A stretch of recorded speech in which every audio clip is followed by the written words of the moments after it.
तो वंदे मातरम दोस्तों, कैसे हो? आशा करता हूँ बढ़िया होंगे। स्टार्ट करते हैं आज की हमारी इस वीडियो को। और इस वीडियो में क्या है, चैप्टर नंबर 2 इंग्लिश की बुक का और द टाइगर किंग। ठीक है, स्टार्ट करते हैं। और इसके राइटर है कल्कि। इस वीडियो में हिंदी अनुवाद मिलेगा आपको, ठीक है ना। जैसे कि ये पहला पैराग्राफ हमारा, द महाराजा ऑफ। अभी डॉट डॉट का मतलब क्या है कि एक लंबा पैराग्राफ है और ये कहाँ तक जा रहा है, have to die, page number 8-9। ठीक है, ये न्यू बुक्स को अकॉर्डिंग है, ये ध्यान रखना। हिंदी अनुवाद। प्रतिबंधपुरम के महाराजा इस कहानी के नायक हैं। उसे महाराजा, जमेदार जनरल, किलेदार मेजर, तत्व्याग संग्रही, महाराजाधिराज, विश्व भुवन सम्राट, सर बिजलानी जंग बहादुर, MAD, ACTC या CR के नाम से जाना जाता है, लेकिन प्राय इनका नाम शमशीकरण बाघ राजा कर दिया जाता है। इस चैप्टर की थीम क्या है? इस चैप्टर में एक राजा हैं जो कि हैं प्रतिबंधपुरम के, और उनका क्या नाम है, द टाइगर किंग, यानी बाघ राजा। वैसे तो उनके बहुत सारे नाम हैं, जैसे कि व्याघ्र संहारी, महाराजाधिराज, CRC के, ठीक है, कई सारे नाम से जाना जाता है उनको, पर मेन इस चैप्टर में क्या नाम है, बाघ राजा। स्टार्ट करते हैं। मैं आपको यह बतलाने आया हूँ कि उसे बाघ राजा के नाम से क्यों जाना गया। मेरे आगे बढ़ने का बहाना करने में ऐसा कोई इरादा नहीं है कि मैं नीतिगत रूप से पीछे हटूंगा। कोई स्टुका बमवर्षक की धमकी भी मुझे अपने मार्ग से नहीं हटाएगी। स्टुक यदि चाहे तो शीघ्र से शीघ्र मेरी कहानी से पीछे हट सकता है। जो यहाँ पे राइटर है वो कह रहे हैं कि भाई मैं तो इस कहानी को बताने वाला हूँ, ऐसा नहीं है कि मैं पीछे हट जाऊंगा, ठीक है ना। डबली मेरे पे कोई बम की भी धमकी दे दे, बंद करा दे। तो स्टार्ट करते हैं। प्रारंभ में ही बाघ राजा के बारे में एक अत्यधिक महत्वपूर्ण घटना को प्रकाश में लाना अत्यावश्यक है। प्रत्येक व्यक्ति जो इसके बारे में पढ़ता है, उसकी यह स्वाभाविक इच्छा होगी कि वह उसे अदम्य उत्साही व्यक्ति के साक्षात्कार का अनुभव प्राप्त करे, लेकिन इसके पूर्ण होने का कोई मौका नहीं।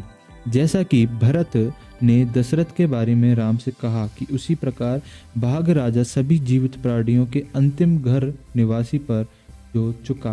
अन्य शब्दों में बाघ राजा मर चुका है। उसकी मृत्यु का ढंग असामान्य रुचि का है। उसका भेद केवल कहानी समाप्त होने पर ही खुल सकता है। उसकी मृत्यु का सबसे अनोखा पहलू यह था कि जैसे ही वह पैदा हुआ, ज्योतिषी ने भविष्यवाणी की कि एक दिन बाघ राजा को वास्तव में मारना पड़ेगा। ठीक है, मतलब बाघ से बाघ को राजा को मरना पड़ेगा। यहाँ तक मैं समझा देता हूँ। बेसिकली वो जो जब जैसे कि इस टाइगर किंग, जो टाइगर किंग हैं वो क्या करते हैं, इस चैप्टर के अंदर पूरे 99 टाइगर्स को मारते हैं। वैसे इसमें बताया गया कि हमें 100 टाइगरों को मारेंगे, पर वो 99 को मारते हैं।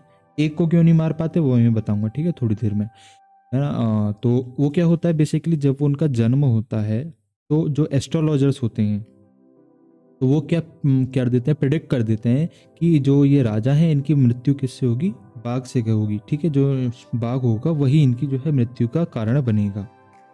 स्टार्ट करते हैं। द चाइल्ड विल ग्रो स्वीकली वॉइस, पेज नंबर 9। बच्चा बड़ा होकर योद्धाओं का योद्धा बनेगा, वीरों का वीर बनेगा, विजेताओं का विजेता बनेगा। लेकिन उन्होंने अपने होठ काट लिए और थूक निकला। जब भविष्यवक्ताओं का को बाध्य किया गया तो उन्होंने यह बतलाया कि यह एक रहस्य है जिसे बिल्कुल भी प्रकट नहीं किया जाना चाहिए, और फिर भी हमें बोलने पर मजबूर किया गया है। जो बच्चा इस नक्षत्र में पैदा होता है उसे एक दिन मरना पड़ता है। एस्ट्रोलॉजर्स जो थे उन्होंने प्रेडिक्ट किया कि ये बच्चा है ना बहुत बड़ा योद्धा बनेगा, वीरों का वीर होगा, विजेताएं हैं इसके पास। बट उन्होंने एक प्रेडिक्ट ये भी कर दिया कि इसे एक दिन मरना पड़ेगा। अब ये तो एक कॉमन सेंस की बात है भाई, जिसने जन्म लिया है उसे मरना तो पड़ेगा। उसी क्षण, अब जैसे ही उन्होंने कहा कि इसे एक दिन मरना पड़ेगा, तो ये तो कॉमन सेंस की बात है ना। लेकिन उसी समय, उसी टाइम, उसी क्षण एक दैविक चमत्कार हुआ। उस 10 दिन की आयु वाले जिलानी जंग बहादुर के होठ से एक आश्चर्यजनक वाक्यांश निकला, ओ बुद्धिमान संतो। ये किसने बोला? ये उसी छोटे बच्चे ने बोला, उसी छोटे राजा ने बोला जिनका अभी जन्म हुआ है। और वो कितने दिन के हैं? वो अभी 10 दिन के हैं, जिनके ये बहुत ही देर से प्रेडिक्ट कर रहे थे कि ये इतने बड़े बड़े विशाल होंगे, है ना, मतलब ये इतने भविष्य इनका अच्छा है, विजेताओं के विजेता बनेंगे, लेकिन पर एक दिन इनकी मरना भी पड़ेगा इन्हें। तो ये जो फिर क्या है, उसी टाइम पे जो वो छोटा सा 10 दिन का वो राजा था, उसने कहा कि ओ बुद्धिमान संतों, प्रत्येक व्यक्ति मुक्ता से जड़ होकर रह गया। उन्होंने एक दूसरे की ओर ध्यान से देखा और आंखें मिचमिचाई। जब उस बच्चे ने देखा तो किसी को भी नहीं लगा ये बच्चा बोला है, इसलिए वो इधर उधर देखने लगे कि भाई कौन बोला। एक दूसरे की शक्ल देख रहे कि भाई किसने बोला, कौन बोल गया ये, ओ बुद्धिमान संतों। फिर जब उन्होंने इधर उधर देखा, आंखें मिचमिचाई, तो फिर दोबारा, हे बुद्धिमान संतो, ये मैं बोल रहा हूँ। फिर दोबारा वही आवाज आई, हे बुद्धिमान संतो, ये मैं बोल रहा हूँ। इस समय शक के कोई आधार नहीं थे। पहले शक था कि भाई किसने बोल दिया, पर अब शक नहीं था, क्योंकि यह वह बच्चा था जो 10 दिन पहले पैदा हुआ था और इतनी स्पष्ट आवाज में बोल रहा था। लेकिन जब उसने दोबारा बोला ना, हे बुद्धिमान संतो, ये मैं बोल रहा हूँ, जो इसने पूरा वाक्यांश बोला, तो ये सबने देख लिया कि ये लड़का बोल रहा है जो 10 दिन का है। प्रमुख ज्योतिषी ने अपना चश्मा उतारा और बच्चे को ध्यान से देखने लगा। वे सभी जो पैदा होते हैं उन्हें एक दिन मरना ही होता है। हमें यह जानने के लिए आपकी भविष्यवाणियों की आवश्यकता नहीं है। इसमें कोई अर्थ हो सकता है यदि आप मृत्यु का तरीका बतला सकें। शाही शिशु ने अपनी चू चू ची ची की आवाज में इन शब्दों का उच्चारण किया। जो वो छोटा बच्चा था, पहले उसने क्या बोला, अरे बुद्धिमान संतों, ठीक है, पहली लाइन उसने बोली थी, ओ संतों। इधर उधर देखा लोगों ने, फिर दोबारा वो बोला, हे बुद्धिमान संतों, ये मैं बोल रहा हूँ। सबने देख लिया, अच्छा ये लड़का ही बोल रहा है। वे सभी जो पैदा होते हैं, अब यहाँ से उस लड़के ने बोला, वो सब जो पैदा होते हैं उन्हें एक दिन मरना पड़ता है। ये तो हमें जानने के लिए कोई आपकी जरूरत थोड़ी है, कोई आप एस्ट्रोलॉजर हो तो कोई ये बात बताओ कि अगर मैं मरूंगा तो किस कारण से मरूंगा, मेरी जो मृत्यु होगी उसका तरीका बताओ मेरे को। अब जो छोटा लड़का था उसने ये सारे शब्द बोले अपनी छोटी छोटी ची ची चू चू वाली आवाज में। नेक्स्ट पैराग्राफ स्टार्ट होता है, the chief astrologer dash dash dash some truth, page number 910। Hindi अनुवाद, मुख्य ज्योतिषी ने अपनी उंगली आश्चर्य से अपनी नाक पर रख ली। केवल 10 दिन का बच्चा बोलने के लिए अपने होठ खोलता है, वह केवल यह नहीं रहा, बुद्धिमानतापूर्ण प्रश्न भी पूछ रहा है, अविश्वसनीय जैसे कि युद्ध कार्यालय तथ्यों की बजाय समाचार जारी करता है।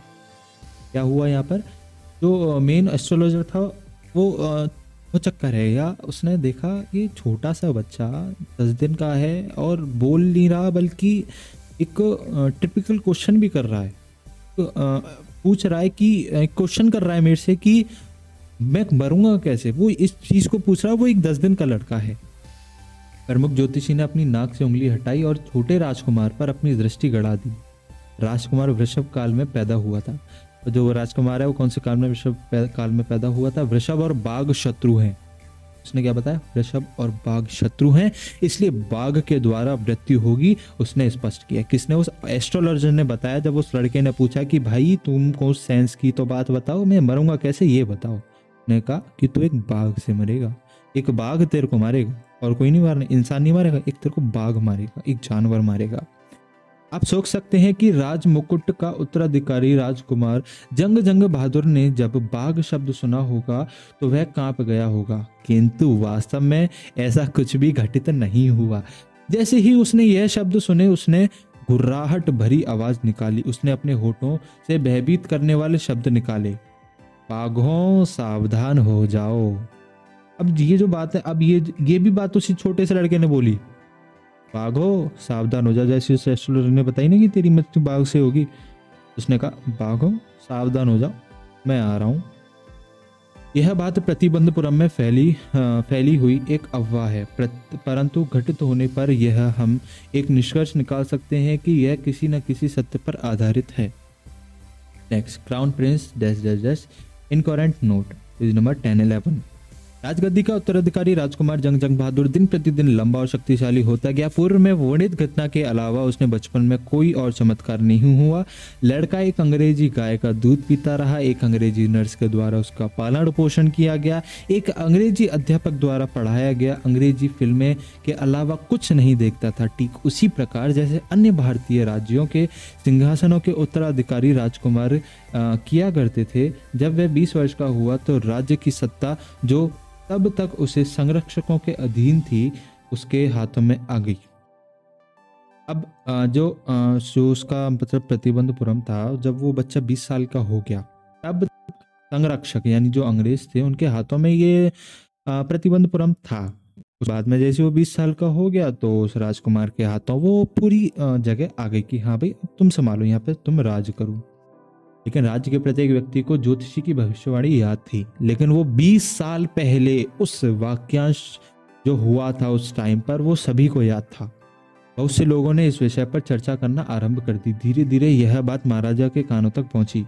प्रतिबंधपुरम राज्य में अनगिनत जंगल थे, उनमें बाघ थे। महाराजा पुरानी कहावत जानते थे कि आप आत्मरक्षा में गाय को भी मार सकते हैं।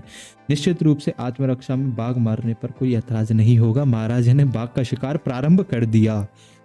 जैसे ये बात पहले लगी ना, भाई महाराजा तो एक दिन बाघ से मारा जाएगा, है ना, पूरे गांव में बात फैल गई। ये बात तो महाराजा को भी लगी, हाँ यार बात तो सही है। पर महाराजा को एक बात याद थी कि आप अपनी सुरक्षा में, अपनी आत्मरक्षा में एक गाय को भी मार सकते हैं, तो शेर को क्यों नहीं। महाराजा चालू हो जाते हैं शेर को मारना। ध्यान है ना, शुरू में महाराजा ने क्या किया था, क्या कहा था, बाघों सावधान हो जाओ। तो शिकार जो है प्रारंभ कर दिया। महाराजा ने रोमांच की कोई सीमा नहीं रही। जब उसने पहला बाघ मारा, उसने राज्य के ज्योतिषी को बुला भेजा और उसे मरा हुआ जानवर दिखाया। जब जो ज्योतिषी थे उन्होंने कहा था ना तेरी मृत्यु जो है बाघ से होगी, उसने कहा ठीक है कोई नहीं, मैं बाघ मार देता हूँ। ने एक बाघ जो है मार दिया पहला, और ज्योतिषी को बुलवाया और उसे दिखाया कि देखो जी अब मैंने मार दिया, अब तुम क्या कहते हो। उसने प्रश्न किया, जो महाराजा था उसने ज्योतिषी से प्रश्न किया कि अब तुम क्या कहते हो। महाराज धीरज, ठीक इसी प्रकार से 99 बाघ और मारो। लेकिन ज्योतिषी ने बहुत मंदम आवाज में कहा, अब एक तो मार दिया था, उसने कही 99 और मार दो तो हो जाएंगे पूरे और फ्री। परंतु क्या। अब जैसे उसने थोड़े धीरे आवाज में बोला ना, पर उसने फिर बोला परंतु क्या, भयमुक्त होकर कहो, किंतु आपको 100वें भाग से सतर्क रहना पड़ेगा। जब 100वां भाग भी मार गिराया जाएगा तब क्या होगा। तब मैंने अपनी तमाम ज्योतिषी की पुस्तकें फाड़ लूंगा, उनको आग लगा दूंगा और मैं अपनी चोटी काट लूंगा, अपने बाल छोटे करवा लूंगा और बीमा अभिकर्ता बन जाऊंगा। ज्योतिषी ने बेढंगेपन से बात समाप्त की।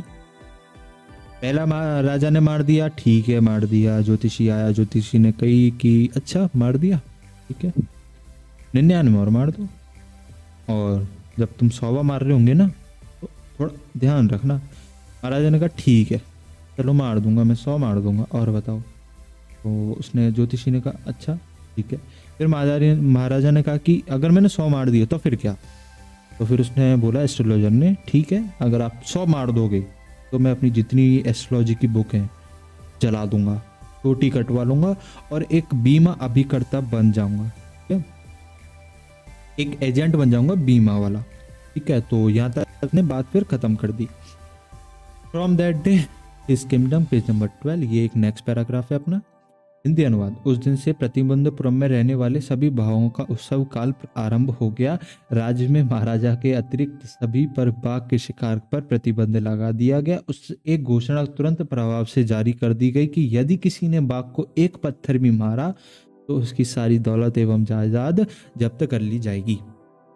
जब वो बातें खत्म हुई उस दिन से जो शेर थे वो तो गए फिश, क्योंकि उस दिन से क्या हो गया था, जो महाराजा थे उन्होंने नया रूल लागू कर दिया अपनी प्रजा में कि मेरे अलावा कोई भी शेर को पत्थर भी नहीं मारेगा तो मारने की तो छोड़ दो, पत्थर भी नहीं मारेगा, ठीक है ना, शिकार तो छोड़ ही दो। महाराजा ने शपथ ली कि वे राजकाज के सारे मामले 100 बाघ मारने के बाद ही निपटाएंगे। उन्होंने कही ठीक है अब मारने है ना बाघ मारने, ठीक है। राजकाज गया भाड़ में, मैं मारूंगा बाघ, और जब 100 बाघ हो जाएंगे फिर मैं काम करूंगा अपने सारे जितने भी हैं। प्रारंभिक रूप से राजा अपनी महत्वाकांक्षाओं को अच्छी तरह महसूस करता हुआ प्रतीत हो रहा था।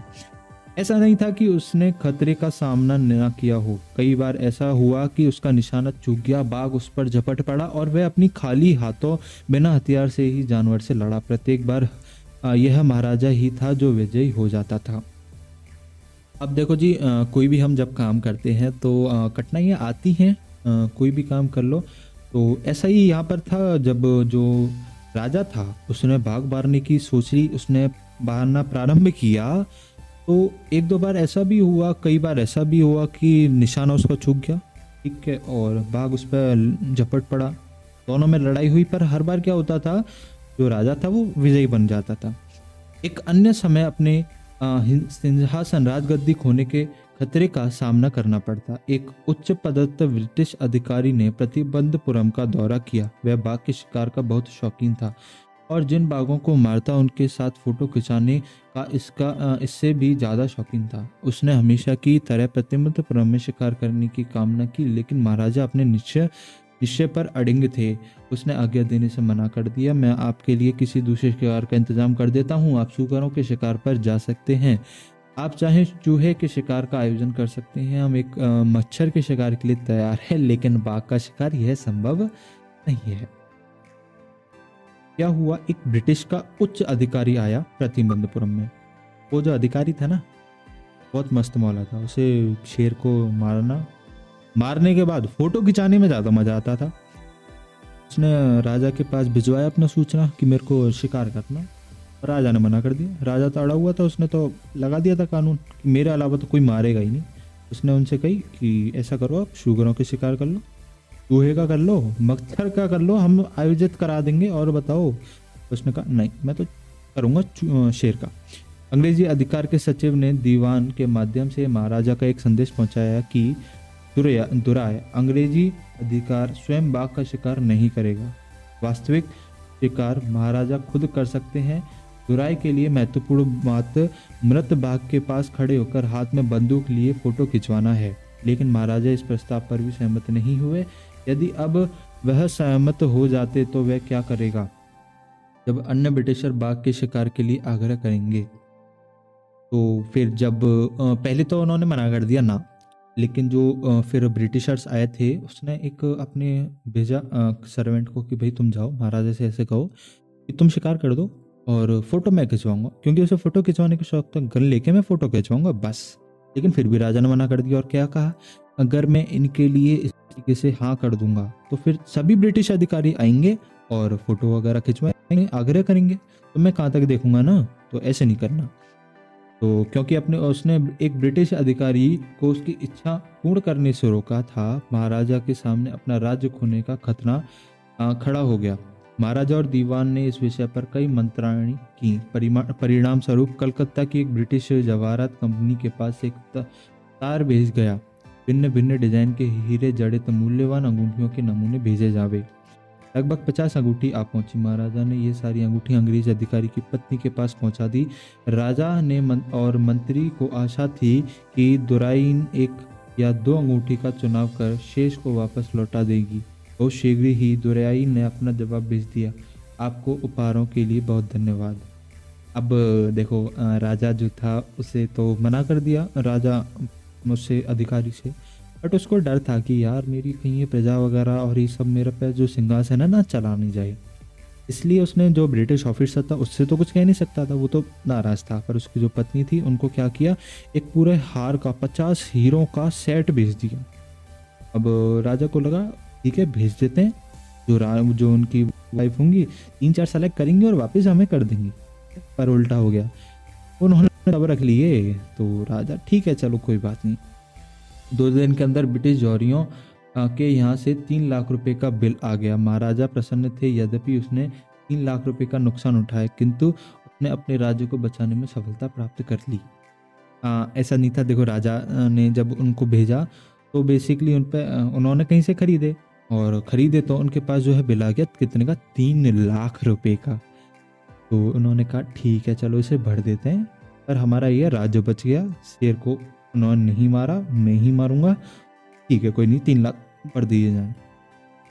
Next paragraph, the Maharaja tiger not a tiger, page number 1213। महाराजा का बाघ शिकार अत्यंत सफलतापूर्वक चलता रहा। 10 साल के अंतराल में वह 70 बाघ मारने में सफल हो गया। वह 70 बाघ मारने में, यहाँ पे एक आंकड़ा आपको याद रखना है, 10 ईयर्स में उसने टोटल कितने, 70, ठीक है, 70 टोटल कितने, 70 बाघ जो है मार दिए। क्लियर। उसके बाद में तब एक अप्रत्याशित बाधा उसके अभियान के सामने आकर खड़ी हो गई। 70 तो मार दिए 10 साल के अंदर, फिर लेकिन जब और मारने लगा, यानी 71 जब वो मारने लगा, तो क्या हुआ, उसके सामने एक दिक्कत खड़ी हो गई। क्या कि प्रतिबंधपुरम के जंगलों में बाघों की संख्या ही लुप्त हो गई। जितने बाघ थे सब कुछ कर दिए उसने, तो मार मार के गए काम से।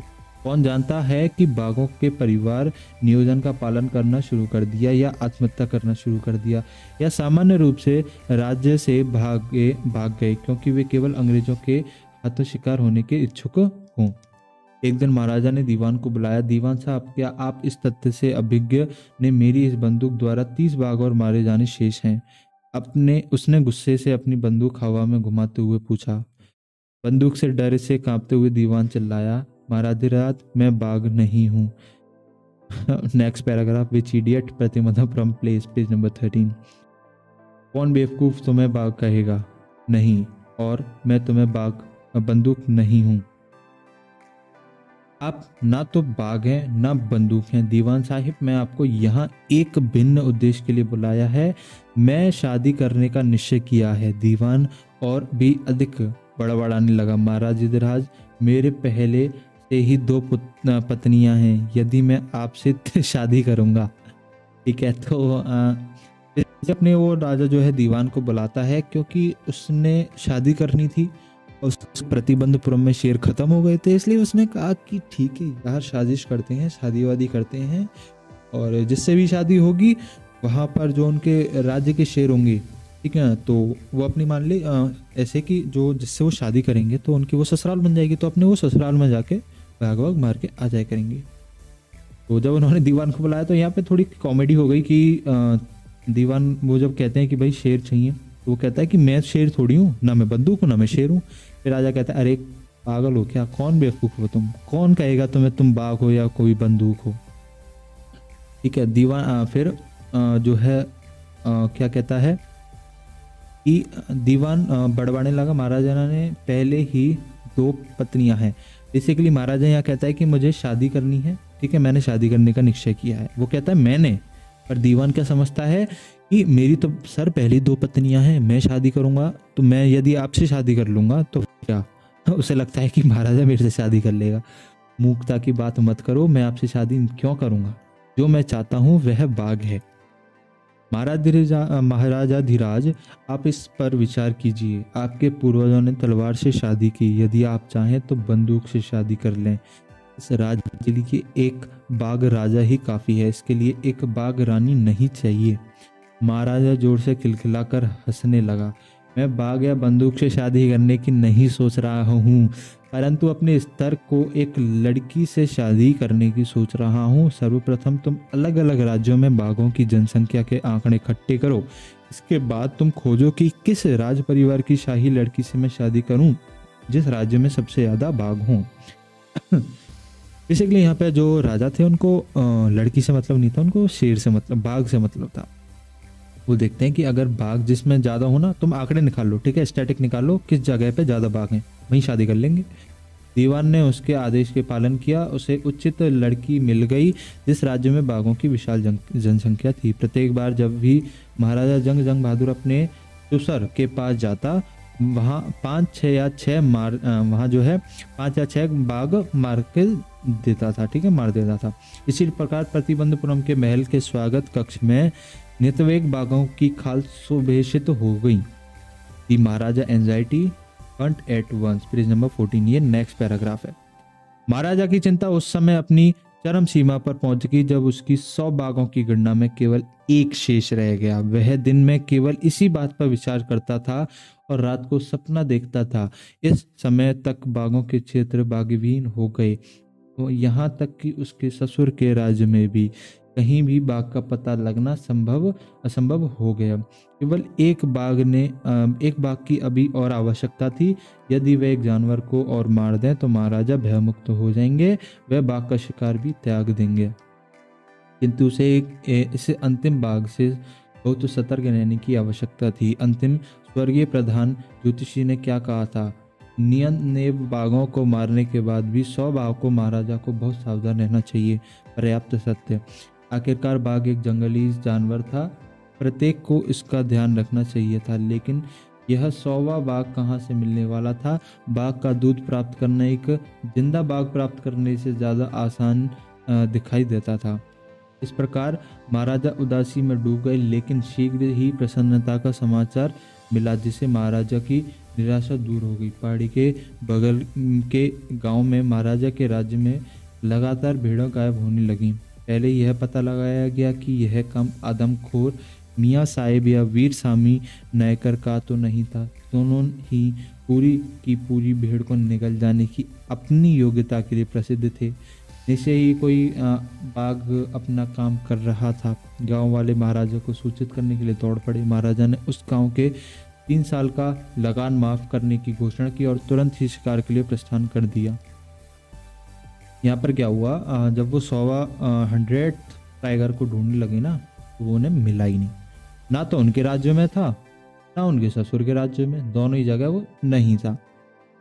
पास में ही एक जगह थी जहाँ पर उन्हें भेड़ वगैरह थी, तो वहाँ पर क्या है, बेसिकली वो भेड़ें गायब होने लगी। और यहाँ पर 2 लोगों की बातें की गई हैं जो कि आदमखोर थे, यानी वो क्या करते थे, जानवरों को ही खा जाते थे। ठीक है, जानवरों को ही खा जाते थे। कौन कौन से थे? कादेर मियाँ साहिब या वीरा स्वामी नायकर। ठीक है, उन्होंने से पूछा कि उन्होंने कही ना जी हमारा काम नहीं है। फिर इस बात का लोगों ने उनको सूचना दी महाराजा को। महाराजा प्रसन्न, लगान माफ कर दिया उनके लिए, 3 साल का ही लगान माफ कर दिया। ठीक है, कर माफ कर दिया और शिकार के लिए प्रस्थान कर गए। Next paragraph, the tiger was down on the ground, page number 14-15। बाघ आसानी से नहीं मिला। ऐसा दिखाई देता था मानो उसने चंचलता से महाराजा की इच्छा पूरी करने से इनकार करने हेतु अपने आप को छिपा लिया। महाराज भी सामान्य रूप से दृढ़ नक्शा कर रखा था। उसने भी बाघ के मिलने तक जंगल छोड़ने से इनकार कर दिया। ज्यों-ज्यों दिन बीतते चले गए, महाराजा का गुस्सा और जिद बढ़ती चली गई। बहुत से अधिकारियों की नौकरी चली गई। एक दिन जब महाराजा का गुस्सा चरम पर था, महाराजा ने दीवान को बुलवाया और उससे तुरंत लगान दोगुना करने का आदेश दिया। लोग असंतुष्ट हो जाएंगे, तब हमारा राज्य भी भारतीय राष्ट्रीय कांग्रेस का शिकार बन जाएगा। उस अवस्था में तुम अपने पद से त्यागपत्र दे सकते, राजा ने कहा। दीवान इस बात को सोचते हुए घर चला आया कि यदि महाराजा को शीघ्र ही बाघ नहीं मिला, परिणाम संकट उत्पन्न करने वाले होंगे। उसकी जान में जान तब आई जब उसने मद्रास के राष्ट्रीय उद्यान में से लाए गए उस बाघ को देखा जो के घर में छिपाकर रहा गया था। आधी रात को जब शहर शांतिपूर्वक सो गया था, तो दीवान ने उसकी अधेड़ उम्र की पत्नी ने बाघ को कार तक घसीटा और जबरदस्ती सीट पर ठूस दिया। दीवान स्वयं कार को चला कर जंगल तक ले गया जहाँ महाराजा शिकार पर था। तब जहाँ वे जंगल में पहुंचे तो बाघ ने सत्याग्रह शुरू कर दिया और कार से बाहर निकलने से मना कर दिया। दीवान ने बाघ को कार से घसीटकर बाहर निकालने में अपनी संपूर्ण शक्ति लगा दी और उसने जमीन पर धकेल दिया।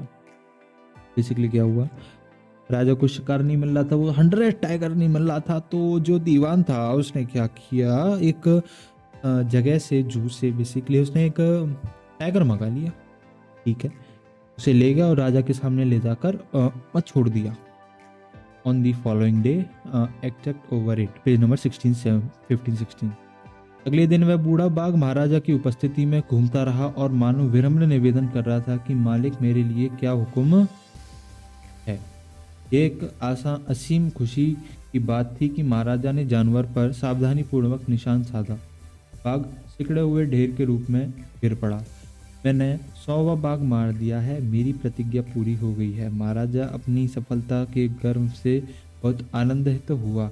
बाघ को शानदार जुलूस के साथ में राजधानी में लाने का आदेश देते हुए महाराजा अपनी कार में शीघ्रता से चला गया। महाराजा के जाने के बाद शिकारी बाघ को नज़दीक से देखने लगे। बाघ बाघ ने व्याकुलता से उनकी तरफ आंखें घुमाकर देखी। आदमी ने महसूस किया कि बाघ मरा नहीं था, गोली अपना निशाना चूक गई थी। वह केवल गोली के समीप से गुजरने की तीव्र ध्वनि से बेहोश हो गया था। शिकारी हैरान थे कि अब क्या किया जाए। उन्होंने निश्चय किया कि महाराजा को यह मालूम नहीं होना चाहिए कि उनका निशाना चूक गया था। यदि वे ऐसा करते तो अपनी की नौकरी गंवा सकते थे। वैसे एक शिकारी ने 1 फुट की दूरी निशाना साधा और बाघ को गोली मारी। इस समय उसने बिना निशाने चूके उसे मार डाला था। तब जैसा कि महाराजा का आदेश था, मृत बाघ को कस्बे में लाया गया और दफना दिया गया। उसके ऊपर एक मकबरा बना दिया गया। क्या बताया था मैंने स्टार्टिंग में, ये जो बेसिकली राजा है वो तो मारेगा 99 टाइगर। अब जब उसने 100 टाइगर मारा, मिल तो गया, उसने मार दिया, बट क्या बोला अभी कि गोली की आवाज से जब वो इतनी पास से निकली तो वो बेहोश हो गया, इसलिए वो मरा नहीं। मारा किसने? उस आदमी ने, जिसको क्या भय था कि अगर मैंने राजा को बताया कि भाई साहब तुम मरा नहीं था, वो बेहोश हो गया, दोबारा मार के आओ। अगर वो उस चीज को बताता तो उसकी नौकरी गई, इसलिए वो उसने खुद ने मारा था। यानी राजा ने कितने मारे? 99, 100 नहीं मारा था, एक अभी भी शेष था। और उसने, ज्योतिषी ने क्या प्रेडिक्ट किया था कि आपको 100 यानी वो लास्ट वाला जो टाइगर होगा ना, उससे सावधानी से रहना चाहिए, वही आपका मृत्यु का कारण बन जाएगा। If you delay away with them, page number 16। कुछ दिन बाद महाराजा के पुत्र का तीसरा जन्मदिन मनाया गया। तब तक महाराजा ने बाघों के शिकार पर ही अपना सारा ध्यान लगा रखा था। उसके पास सिंहासन के उत्तराधिकारी राजकुमार के लिए अतिरिक्त समय नहीं था, लेकिन अब राजा के बच्चे पर ध्यान देना प्रारंभ कर दिया। वह उसे जन्मदिन पर कुछ विशेष उपहार देना चाहता था। वह प्रतिबंधपुरम के बाजार में गया और प्रत्येक दुकान पर तलाश किया, लेकिन कोई भी इच्छा उपहार प्राप्त नहीं कर सका। अंत में उसने एक खिलौने की दुकान पर लकड़ी का बना हुआ बाघ देखा और निश्चय किया कि यही उपयुक्त उपहार था। लकड़ी के बाघ की कीमत केवल 2.25 आने थी, लेकिन दुकानदार जानता था कि यदि वह इतनी कम कीमत महाराजा को कहेगा तो वह राजकीय कानून के अनुसार दंडित किया जाएगा। इसलिए उसने कहा कि महाराजा, यह शिल्प कला की एक अद्भुत नमूना है, इसका मूल्य 300 रुपये है। बहुत अच्छा, यह तुम्हारी तरफ से सिंहासन के उत्तराधिकारी राजकुमार को उसके जन्मदिन पर भेंट दिया जाएगा, राजा ने कहा और अपने साथ ले गया। दुकानदार सोच रहा था कम कीमत बताऊंगा तो राजा मतलब उस पर दंड करेगा, ज़्यादा कीमत बताई तो राजा ने भाई साहब पैसे ही नहीं दिए। चलो कोई नहीं, वो ले गया। उसने कही कि तुम्हारी तरफ से एक गिफ्ट है। ठीक है जी, कोई नहीं। On that day tiger king, page number 16-17। उस दिन पिता और पुत्र उस छोटे के लकड़ी के बाग के साथ खेल रहे थे। यह एक अद्भुत कारीगरी द्वारा तराशा गया था। इसका धरातल बहुत खुरदरा था। लकड़ी की छोटी छोटी फांस कांटे की तरह खड़ी थी। उनमें से एक फांस महाराजा के दाहिने हाथ में चुभ गई। उसने अपने बाएं हाथ से खींच कर बाहर निकाल दिया और राजकुमार के साथ फिर से खेलने लगा। अगले ही दिन महाराजा के दाहिने हाथ में जहर फैल गया। 4 दिनों में ही यह एक दर्द करने वाला घाव बन गया जो उसके हाथ में फैल गया। मद्रास के 3 प्रसिद्ध शल्य चिकित्सक बुलाए गए। आपस में विचार विमर्श करने के बाद उन्होंने शल्य की चिकित्सा करने का निश्चय किया। शल्य चिकित्सा आरंभ हो गई। 3 शल्य चिकित्सकों ने जिन्होंने शल्य चिकित्सा की थी, शल्य चिकित्सक कक्ष बाहर निकले और घोषणा की, ऑपरेशन सफल रहा, महाराजा मर गए हैं। इस प्रकार स्वामी बाघ ने अंत में बाघ से जो है राजा से बदला ले लिया। क्या था सार? एंड का सार ये था, बाजार से वो एक लकड़ी का टॉय ले आया था बाघ। खेल रहे थे दोनों बाप बेटे, यानी राजा और उसका जो बेटा था, वो खेल रहे थे। अब उसमें क्या एक छोटी सी कील थी।